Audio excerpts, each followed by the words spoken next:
முன்னொரு காலத்துல சிந்தாமணியூருங்கிற ஒரு கிராமத்துல சுப்பையான ஆடு மேய்க்கிறவர் இருந்தாரு. தான் பொண்ணு விசாலத்தோட சந்தோஷமா வாழ்க்கையை நடத்திட்டு வந்தாரு. தான் பொண்ண ரொம்ப செல்லமா வளர்த்தாரு. ஆடுகளை மேய்க்க போகும்போது விசாலமும் அவங்க அப்பா கூடயே போயிடுவா. ஏமா போலாமா? விடிஞ்சிருச்சுமா. நாம இப்ப சீக்கிரமா போய் சாயங்காலம் சீக்கிரமா திரும்பி வந்துடலாம். ஏற்கனவே வெயில் காலம், வெளியில இதுங்களுக்கு தீனி கிடைக்கிறதே கஷ்டம். சோத்து மூட்டை கட்டிக்கிட்டு இருக்கேன்ப்பா, அதோ வரேன்ப்பா. நீங்க போயிட்டு இருங்க, நான் உங்க பின்னாடியே வந்துடுறேன். சீக்கிரம் ஆகட்டுமா, 2 பேரும் சேர்ந்தே போலாம்.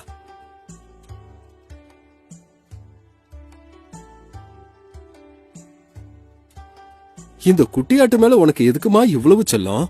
இந்த குட்டி பிறந்ததுல இருந்தே அத உன் தோல்ல போட்டே நீ சுமந்துகிட்டு இருக்க.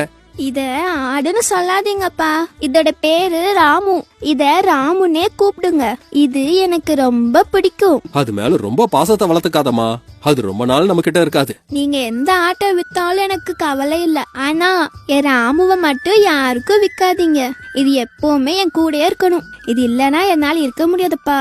அப்படி அவங்க 2 பேரும் சேர்ந்து போனதுக்கு அப்புறம் இது எல்லாத்தையும் தனியா விட்டுட்டு நம்ம ஓரமா போய் உட்காந்துக்கலாமா?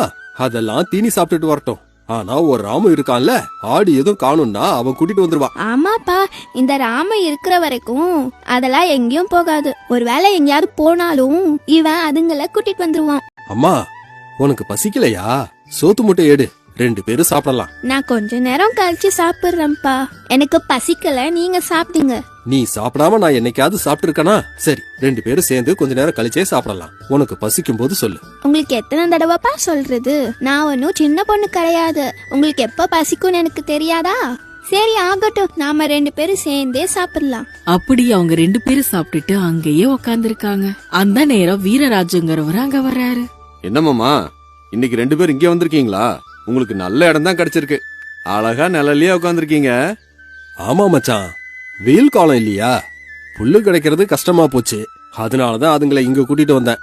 உன் பொண்ண உன் கூட கூட்டிட்டு வராம நீ வீட்லயே விட்டுட்டு வரலாம் இல்லையா? இவ்வளவு வெயில்ல கூட்டிட்டு வர்றது தேவையா? நான் சொன்னா கேக்குறாளா இவ? வீட்லயே நிழல்ல உட்காருன்னு சொன்னா கேட்க மாட்டேங்கிறா. ஆடுங்களோட சேர்ந்து வர்றேங்கிறா. வர வர இவ நான் பெரிய ஆள் ஆயிட்டேன், எனக்கு எதுவும் சொல்ல தேவையில்லங்கிறா. ஏமா, நீ வெயில்ல வராம வீட்லயே இருக்கலாம்ல? அப்பாக்கு வர வர உடம்பு சரியில்லை மாமா. அந்த ஆடுகள் கண்டபடி சுத்திட்டு இருக்கு. அதுங்க பின்னாடி எங்க அப்பாவால ஓட முடியல. நான் துணையா இருந்தா அதுங்களை கூட்டிட்டு வர முடியும். ஆனாலும் நான் வீட்டுல உட்காந்து என்ன பண்றது? உன்ன மாதிரி பொண்ணு இருக்கிறது என் மாமாவோட அதிர்ஷ்டம்மா. சரி, நான் கிளம்புறேன் அப்படின்னு சொல்லிட்டு வீரராஜு அங்கிருந்து கிளம்பி போறாரு. கொஞ்ச நேரம் கழிச்சு, ஏமா சாயங்காலம் ஆகுது, அதுங்களெல்லாம் ஓட்டிட்டு போயிடலாமா? சரிங்கப்பா, இருங்க, நான் அதுங்கெல்லாம் கூப்பிடுறேன். ராமு, ராமு. என்ன விசில் அடிக்கிற? நீ ஒரு பொண்ணு இல்ல? நீ விசில் அடிக்கிறத யாராவது பார்த்தா என்ன நினைப்பாங்க? அந்த ராமு எங்க இருந்தாலும் என் விசில கேட்டு உடனே ஓடி வந்துருவான். அவ வர்றது மட்டும் இல்ல, மத்த ஆடுங்களையும் அவ கூட்டிட்டு வந்துருவான். ஆனா பொண்ணுங்க விசில் அடிக்க கூடாதா என்ன? யார் என்ன சொல்லுவாங்க? உன்னை யாரும் ஒண்ணும் சொல்ல மாட்டாங்கம்மா, என்னதான் சொல்லுவாங்க.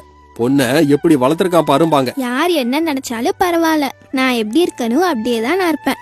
அவங்களுக்காக என்ன நான் மாத்திக்க மாட்டேன். சரி, எல்லாம் வந்துருச்சு, நம்ம போலாம். அப்படியே அந்த ஆடுகளை ஓட்டிக்கிட்டு வீட்டுக்கு வந்துடுறாங்க.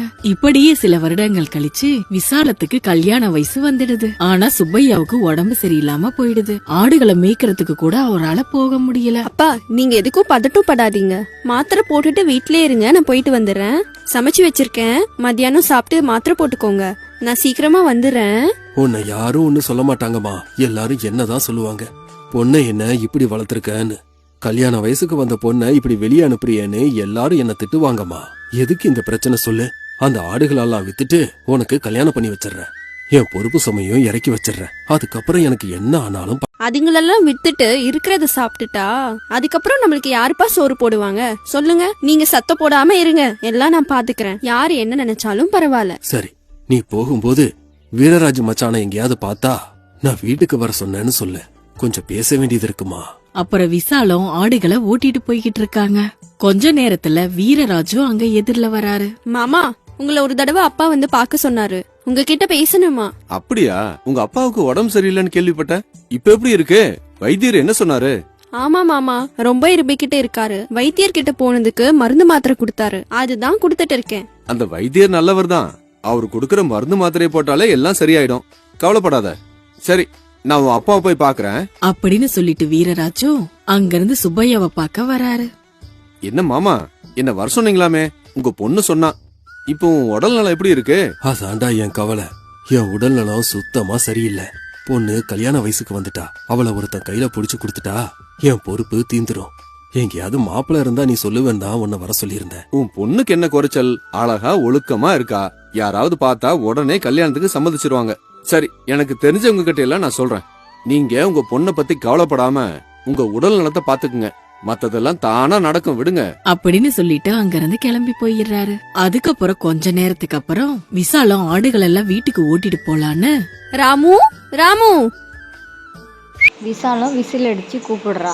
அப்புறம் ராமும் ஓடி வந்துடுறா மற்ற ஆடுங்களை கூப்பிட்டுக்கிட்டு. சப்ஸ்கிரைப் பண்ணுங்கள், லைக் பண்ணுங்கள்.